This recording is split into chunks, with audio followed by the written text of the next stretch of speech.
Hello, welcome back to my channel. My name is Jody and I help you change your beliefs so you can change your body, your health, and your life. I made a video recently using ChatGPT to write a training program for me and discussed what I didn't like about it, what I did like about it.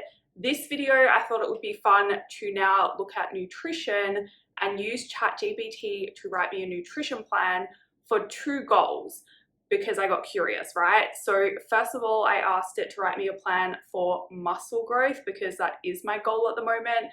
And then I wanted to see what it would recommend for a fat loss plan as well. So I'm going to talk about that in this video and give you an insight into whether this will actually work for my body or not. So I've given ChatGPT my stats. I've said I'm 62 kilograms, 164 centimeters, fact, and I want to build muscle. I asked it how much I should eat. It has come back and said, if you're 62 kilograms, 164 centimeters, and you want to build muscle, you'll need a slight calorie surplus.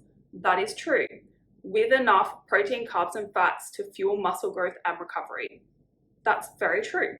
So here's where things get interesting. The calories it has given me are for a lean bulk, so building muscle whilst minimizing fat gain, great. And they are 2100 to 2300 calories. It's also suggested a macro breakdown, which I'm not really going to get into because the problem is with the calories, the problem is with this whole assessment, right? ChatGPT has not asked me about my dieting history. It doesn't know what type of training I'm doing. It doesn't know how strong I am. It doesn't know if I can recomp and if I even need a surplus. Maybe I only need maintenance. It's missed a whole bunch of information by not asking me for it, right? And this information is so important to make sure you start with the right starting point, because how much you eat is really going to determine the result that you get and whether you get the result that you desire in the fastest time frame possible for you as well. All of my clients, when they first start with me, they fill out a massive questionnaire so I can get an idea of everything I need to know, especially their dieting and training history, so I know what starting position they're at. So then I can build their plan appropriate for them and it is going to work straight away, rather than missing an important part of the process or going too far ahead too soon, or maybe starting too far back and then just wasting time, because that's not going to be the most effective strategy for you. And I know right now, so I am in a muscle building phase. I want to be in a small surplus, but that surplus for me, because of my dieting history and because of my strength and just because of the work that I've done to build my calories up, my starting point for a bulk is at least 2600 calories. And it's very likely my calories are going to go up further from there as well. Now, it has given me some extra tips for muscle gain. One of those is to increase calories gradually, start with 2100 and adjust based on my progress. However, if I started at 2100 calories, that is going to waste a lot of time building up to 2600 when I could just immediately start at 2600, get even better results from my training because I'm fueling it more. 2100 calories does not fuel my training and recovery enough at the moment. Again, I'm going to be wasting a lot of time. I do like the other tips it's given though. Train with progressive overload, great. Lift heavier over time. Minimize junk food, eat cleaner sources of carbs and fat.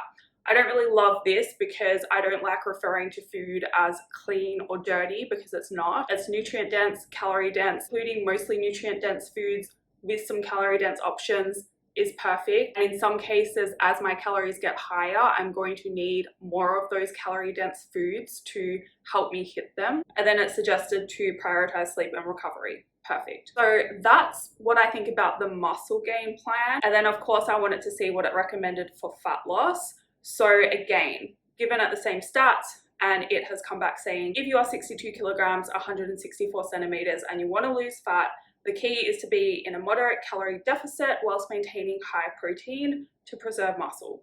That is true. However, again, it hasn't asked me about my dieting history. It hasn't asked me about my activity levels.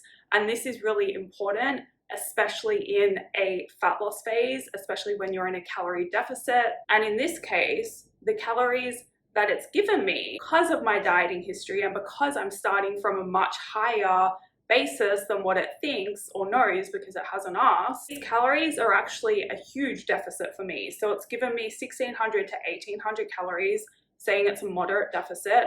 That is the calorie intake I was consuming when I was doing my mini cut, which is a very aggressive deficit. When it's given the additional fat loss tips, it's saying that it's keeping me in a moderate deficit whilst maintaining muscle and my energy levels. That was not the case at all. I was doing pretty well in my mini cut up to about week 3, but then of course my energy started to dip and I really felt it because it was such an aggressive deficit. So would I recommend using ChatGPT to give you your calorie intake? If you want somewhere to start, maybe it's not the worst case, and maybe you can feed it more information to help it become more accurate. At the end of the day, I do say you need to start with a number and then monitor your progress and then adjust from there. Having that extra information about your dieting history, about exactly where you're starting from, which a real coach would ask you for if they're good at their job anyway, that is going to get you a more accurate starting position. Whilst you still need to monitor and adjust accordingly as you go, it's much more likely that you're not going to waste time at the beginning starting from somewhere that is going to be a lot further away from where you should really be starting from. And if you start closer to where you should really be starting from, then you're more likely to get where you want to go faster. That is all for this video. Thank you for watching. If you have any questions, feel free to leave a comment or send me an email. If you liked it, please like it. If you'd like to see more, please subscribe. And if that's the case, I will see you in the next video.